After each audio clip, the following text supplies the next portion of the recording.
Hello students. मैं अनुभव शुक्ला स्वागत करता हूँ आपके अपने यूट्यूब चैनल अनुभव कोचिंग क्लासेस में। स्टूडेंट, जैसा कि हमने बताया था कि इस चैनल के माध्यम से क्लास 10th और क्लास 12th वाले बच्चों के मैथ सब्जेक्ट की तैयारी कराई जा रही है। उसी के लिए हम क्लास 10th वाले बच्चों के लिए मैथ का वेरी इंपॉर्टेंट क्वेश्चन लेकर आ चुके हैं। ये क्वेश्चन है आपके बोर्ड पेपर में 4 नंबर या फिर हो सकता है 6 नंबर में ये क्वेश्चन आ जाए। 4 नंबर में तो पक्का ही आएगा। ठीक है, तो देख लीजिए, क्वेश्चन है हंसों के एक समूह। ये वाला क्वेश्चन है छका कान। ठीक, हंसों के एक समूह में से हंसों का कुल संख्या के वर्गमूल के 7/2 गुना हंस एक तालाब के किनारे पर खेल रहे हैं। शेष 2 हंस तालाब के पानी में स्नान कर रहे हैं। हंसों की कुल संख्या ज्ञात कीजिए। यह क्वेश्चन वेरी इजी क्वेश्चन है। आप लोग थोड़ा दिमाग लगाएंगे तो क्वेश्चन का सॉल्व कर लेंगे। खाली एक थोड़ा सा आपको क्वेश्चन टफ बना देंगे अगर आप लोग एक शब्द पकड़ रहे होंगे। वो शब्द है वर्गमूल। ठीक है, अगर आप लोगों ने वर्गमूल को पकड़ लिया तो आप लोग इस क्वेश्चन को बड़ी आसानी से कर ले जाएंगे, क्योंकि इस क्वेश्चन में है कुछ नहीं, बस आप लोगों को मानना पड़ेगा और मानने में आप थोड़ा सा गलती करेंगे। आप सही भी मानेंगे लेकिन इसको थोड़ा कठिन कर ले जाएंगे, बस और कोई दिक्कत है नहीं। देखिए हम कैसे सॉल्व करेंगे इस क्वेश्चन को, आप भी देख लीजिएगा। अगर सही कर रहे होंगे, अगर आप लोगों ने पहले से लगा लिया है तो कोई बात ही नहीं, लेकिन मुझे लगता है कि ये क्वेश्चन अभी से कोई लगाया नहीं होगा, क्योंकि ये क्वेश्चन बुक में नहीं है। ठीक है, देखिए हम इसमें मानेंगे। अब इसमें निकालना क्या है, हंसों की कुल संख्या। हंसों की कुल संख्या ज्ञात करनी है। हंसों की कुल संख्या हमने जो चीज हमें ज्ञात करनी होती है उसको मान लेते हैं। तो हम मानेंगे माना माना हंसों की कुल संख्या। हंसों की कुल संख्या। अब यहाँ पे कुछ बच्चे x मानेंगे, हम भी x मान सकते हैं, लेकिन यहाँ पे दिया है, हमने बताया था पहले ही कि वर्गमूल को ध्यान में रखेंगे। अब वर्गमूल को ध्यान रखेंगे, हम x को निकालेंगे, x मान लेंगे। अब कह रहे हैं कि कुल संख्या के वर्गमूल का 7/2 गुना। अब इसी क्वेश्चन में हमको इसका वर्गमूल निकालना पड़ेगा, और वर्गमूल निकालेंगे तो इसको x को हम मुक्त नहीं कर पाएंगे। तो इसलिए हमको x को मुक्त करना पड़ेगा। इसलिए हम इस पहले से ही होशियार हो जाए। पहले से होशियार होने की बात ये है कि हंसों की कुल संख्या को हमें एक्स स्क्वायर मान लें। ठीक, एक्स स्क्वायर मान लेंगे और वर्गमूल निकालेंगे तो एक्स आ जाएगा, जिससे रूट मुक्त रहेगा, जिससे हमारी गणना जो होती है यानी कैलकुलेशन जो होगी आसान बैठ जाएगी। इसलिए हम एक्स स्क्वायर मान लेंगे। ठीक, अब एक्स स्क्वायर मानेंगे। अभी देखिए कैसे सॉल्व करेंगे। अब कह रहा है कि पहले स्टेप में कह रहा है कि हंसों की कुल संख्या के वर्गमूल के 7/2 गुना हंस के एक तालाब के किनारे खेल रहे हैं। पहले हम एक्स स्क्वायर को बराबर रखेंगे। एक्स स्क्वायर जो है यानी हंसों की जो कुल संख्या है वो बराबर है किसके, किसके बराबर है, यही आप लोग सॉल्व करिएगा। दोनों पक्ष हम बराबर रखते हैं ना। अब देखो दोनों तरफ बराबर रखेंगे। देखिए एक्स स्क्वायर यानी हंसों की कुल संख्या जो है वो बराबर है किसके, कुल संख्या के वर्गमूल के 7/2 गुना एक तालाब के किनारे पे खेल रहे हैं। यानी जितने भी हंस हैं, एक्स स्क्वायर हंस है टोटल, उसमें से कुल संख्या के वर्गमूल यानी एक्स स्क्वायर का वर्गमूल हम एक्स वर्गमूल कर देंगे, और इसका 7/2 गुना कहाँ पे है, एक तालाब के किनारे पर खेल रहे हैं। ठीक, एक तालाब के किनारे पे इतने हंस खेल रहे हैं, यानी एक्स स्क्वायर के वर्गमूल के 7/2 गुना कहाँ पर, किनारे खेल रहे हैं। और बचे शेष 2 हंस जो बचे थे वो तालाब के में पानी के स्नान कर रहे हैं, तालाब के पानी में स्नान कर रहे हैं। ठीक, तो ये इसमें तो पूरे हंस आए नहीं, अभी 2 हंस बचे ना। वो कहाँ पे थे, वो पानी में स्नान कर रहे थे। जब पानी में स्नान कर रहे थे तो उनको हम जोड़ देंगे, और कितने जोड़ेंगे, 2 जोड़ देंगे। ठीक है, अब इसको सॉल्व करेंगे। सॉल्व करने के बाद हम एक्स का मान निकालेंगे, और एक्स का मान निकालने के बाद हम इसी एक्स स्क्वायर में रखेंगे और हमारी हंसों की संख्या आ जाएगी। देखिए हम एक्स का स्क्वायर का मान निकालने के लिए हम एक्स स्क्वायर को एक्स स्क्वायर लिखे रहेंगे। अब इसको मुक्त करेंगे। हम पहले बताए थे ना कि अगर एक्स मानते तो रूट मुक्त ना पकड़ पाते। अब एक्स स्क्वायर माना तो मुक्त कर लेंगे रूट, तो ये हो जाएगा एक्स, और 7x हो जाएगा, ये 7 आगे ले आए, और ये बटा 2 हो जाएगा, प्लस 2 हो जाएगा। अब हमको इसको हम यहाँ पे तिर्यक गुणा कराना है, यानी 2 को एक्स स्क्वायर में गुणा कराना है। इसके लिए हम सबसे पहले क्या करना पड़ेगा, हमको हर बराबर करना पड़ेगा, तो हम गुणा करा पाएंगे। डायरेक्ट हम गुणा नहीं करा पाएंगे। ठीक है, तो हमको गुणा कराना है, तो इसको पहले हम इसको ले सकते हैं, लिखेंगे 7x प्लस इसका इसमें गुणा कराएंगे तो 4, और पूरे के नीचे 2 आएगा। अब हम इसका क्रॉस मल्टीप्लिकेशन करा सकते हैं। अब 2 को इसमें भेज देंगे तो ये हो जाएगा 2x square is equal to 7x plus 4। ठीक। अब इसके बाद हम इसको सॉल्व कैसे करेंगे देखिए, 2x² -7x हो जाएगा और प्लस का 4 हो जाएगा। ठीक है। अब इसको हम जो आता नहीं है विधि, गुणनखंड विधि, उससे हम इसको सॉल्व कर सकते हैं। देखिए 4 दून, इसको 4 से हम 2 को गुणा करेंगे, 4 दून 8, मन में कर लेंगे।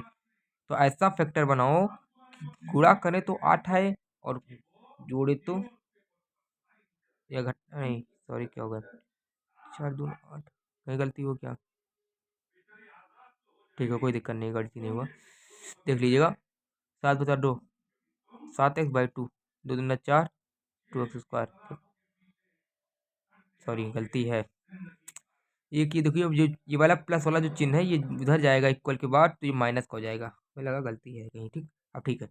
अब 4 दूना 8, अब 8 होगा, देखिए जब गुणा कराओ तो 8 आए और घटाओ घटाओ यानी घटाएंगे तो 7 आए। ठीक, कैसे पता चला? यहाँ पे जो चिन्ह रहता है वही, अगर यहाँ पे जोड़ेंगे तो 7 थोड़ी आएगा, नहीं आएगा। तो देखिए इसको फैक्टर करेंगे तो 2x² माइनस लगाएंगे, ब्रेक का लगाएंगे। अब इसमें फैक्टर जो हम मन में रखते हैं उनको लिख देते हैं। अब यानी हमने 4 2 8, यानी 8, तो गुणा करो तो 8 आए और घटाओ तो 7 आए, यानी 8 में से 1 घटा दोगे तो 7 आ जाएगा, और 8 का 1 में गुणा करोगे तो 8 आ जाएगा। तो ठीक, वही आपका फैक्टर आ जाएगा। अब इसका x लिख देंगे, -4 लिख देंगे। अब इस x का अंदर गुणा करा देंगे, तो ये हो जाएगा 2x² -8x और -x। ये माइनस नहीं होगा, यहाँ पे प्लस आ जाएगा, क्योंकि बाहर वाला माइनस अंदर जाएगा तो ये प्लस हो जाएगा। ठीक, और ये -4। आप लोगों को ये क्वेश्चन इतना तो समझ में आ गया होगा। अब इसके बाद हम 2x को कॉमन कर लेंगे। ठीक, 2x को जब कॉमन करेंगे तो इसके अंदर बचेगा x-4, और इधर से x कॉमन करेंगे प्लस का x, सॉरी गलत हो गया, यहाँ पे x एक कॉमन करेंगे, x-4, क्योंकि ब्रैकेट के अंदर दोनों के समान आने चाहिए, तभी समझ लीजिए हमारा फैक्टर सही हो रहा, नहीं तो गलत हो जाएगा। x-4 इसमें भी आया, ब्रैकेट के अंदर x-4 इसमें भी आया। तो इसमें से x-4 एक कॉमन कर लेंगे, और इधर से 2x+1 कॉमन कर लेंगे। ठीक, अब 2x+4 कॉमन कर लिया। उसके बाद हम इसकी देखेंगे, अब इसमें से हम दोनों को 0 के बराबर रखेंगे, तो x को जब 0 के बराबर रखेंगे तो x बराबर 4 आ जाएगा, और 2x+1 = 0 रखेंगे तो ये x बराबर -1/2 आ जाएगा। तो ये निगेटिव संख्या है, ये तो मान होगा नहीं, क्योंकि निगेटिव मान तो होगा नहीं, 4 वाला मान हो जाएगा हमारा। और 4x का मान है तो स्क्वायर का मान कितना हो जाएगा, यानी हमको हंसों की संख्या बतानी है ना, तो हंसों की संख्या बतानी है, तो हंसों की संख्या के लिए आपको स्क्वायर के मान रख दीजिए। x का मान 4 निकला, तो हंसों की संख्या बराबर होता है x², तो यानी हो जाएगा 4 का स्क्वायर, और 4 का स्क्वायर यानी 16। टोटल हंस कितने थे? 16 हंस थे। हंसों की संख्या बराबर हो जाएगा 16। ठीक, तो यही आपका आंसर था। और अभी ये क्वेश्चन और देख लेते हैं, कौन बता दें आपको, इम्पोर्टेंट हो जो। ठीक, देख लीजिएगा, बहुत इंपॉर्टेंट क्वेश्चन है, आपके पेपर में आ सकता है। अब की बार तो आएगा ही आएगा, चाहे किसी सेट में अभी आ सकता है, ये हमको अंदाजा है। देखिए कहाँ गया, देख लीजिएगा, यहाँ पे कोई होगा ऑप्शन में। क्या है? कुल संख्या 16, यही था, चौथे का 16। ठीक, और एक क्वेश्चन और हम बता देते हैं, इस तरह के क्वेश्चन तैयार कर लीजिएगा, माध्यमातिका बहुलक वाले ये क्वेश्चन आते हैं आपके बोर्ड में। ये क्वेश्चन तो आएगा ही आएगा। सिद्ध कीजिए 3 + √1 अपरिमेय संख्या है। परिमेय संख्या एक आती है √3 √5, इस तरह की अपरिमेय संख्या सिद्ध करने के लिए वो क्वेश्चन इंपॉर्टेंट रहते हैं, जरूर से जरूर आते हैं आपके बोर्ड में। ये वाला क्वेश्चन, एक मनुष्य पानी के जहाज की छत पर खड़ा है, जो पानी की सतह से ऊपर है, मनुष्य के स्थान, ये वाला क्वेश्चन देख लीजिएगा, हम बता दे रहे हैं, ये भी क्वेश्चन इंपॉर्टेंट है, आ सकता है आपके बोर्ड में। हम अंदाजा, मतलब एक प्रायिकता होती है कि प्रोबेबिलिटी होती है कि हम अंदाजा लगा सकते हैं, मतलब कोई पक्का नहीं है कि इसी क्वेश्चन यही क्वेश्चन आएगा, इससे मिलता जुलता या फिर इसी टॉपिक से रिलेटेड कोई भी क्वेश्चन आ सकता है। या नहीं कि आप लोगों ने सोचा कि ये क्वेश्चन आएगा तो यही क्वेश्चन आएगा। ये क्वेश्चन इस तरह के एक और है, उसमें इस जब पर हंस दिए हुए हैं वहाँ पर था कि था एक था हिरन था, हाँ हिरन था, हिरन था। एक और आता है क्वेश्चन, शोर शोर वो नहीं, कुछ कोई और दूसरा टॉपिक दे देते हैं, कोई जानवर दे देंगे, वहाँ पे यहाँ से 2 अंश तालाब में पानी स्नान कर रहे थे, वहाँ कहीं और अलग चले जाएंगे, या फिर कुछ हो जाएगा। तो इसी तरह के मिलते जुलते आपसे क्वेश्चन आ सकते हैं, टॉपिक इसी तरह रहेगा। ये वर्गमूल हमने ध्यान में रखकर यही पे आप लोग को, अगर यहाँ पे वर्गमूल एक्स स्क्वायर नहीं मानेंगे तो आप लोग को वर्ग एक्स मानेंगे, और वर्गमूल निकालेंगे तो रूट एक्स आएगा, उसका गुणनखंड नहीं कर पाएंगे तो आप क्वेश्चन गलत कर ले जाएंगे। इसीलिए वर्गमूल के था इस सब पर, तो हमने सोचा कि बता दें, क्वेश्चन इंपॉर्टेंट हो सकता है आप लोगों के लिए, ठीक है। तो फिर एक क्वेश्चन और देख लीजिएगा, ये वाला क्वेश्चन।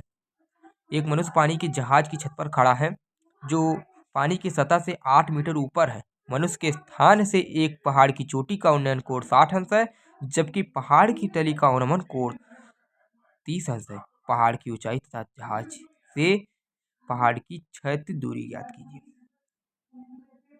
देखिए यही बता दे रहे हैं। अब देखिए नीचे घूम ले लेते हैं, यानी जमीन, ठीक। यहाँ पे नीचे मान लो पानी है, बह रहा है, नदी है, ठीक, कुछ भी मान लीजिए। ये जमीन है, जमीन के नीचे या ऊपर मान लीजिए, तले से तल पे बह रहा है। अब इसमें एक नाव है, नाव मान लेते हैं, नाव बनाएंगे नहीं, नाव मान लीजिए ये नाव है, ठीक। नाव की ऊंचाई दिया होगा, नहीं दिया, 8 मीटर ऊपर है, भाई पानी की सतह से, ये मान लो सतह है पानी की, ये पूरा मान लीजिए पानी की सतह, ठीक। पानी की सतह से 8 मीटर ऊंचाई है, देख लीजिएगा, अब ध्यान से समझिएगा। पानी की सतह से 8 मीटर है, ये ऊपर है, ठीक। नाव की ऊंचाई 8 मीटर है। इसी ऊपर जो 8 मीटर के ऊपर नाव के शीर्ष पर एक इंसान खड़ा हुआ है, यानी मनुष्य खड़ा हुआ है, और मनुष्य के स्थान से एक पहाड़ की चोटी का उन्नयन कोण। अब भाई पहाड़ है,